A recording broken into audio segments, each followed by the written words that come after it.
பேர் என்னப்பா? விக்னேஷ். என்ன சாப்பிட்றப்பா?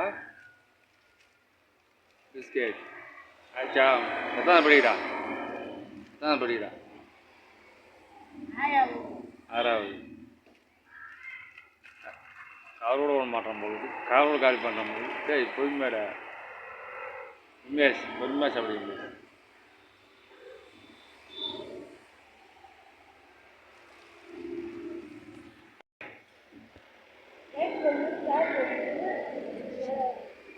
Bye.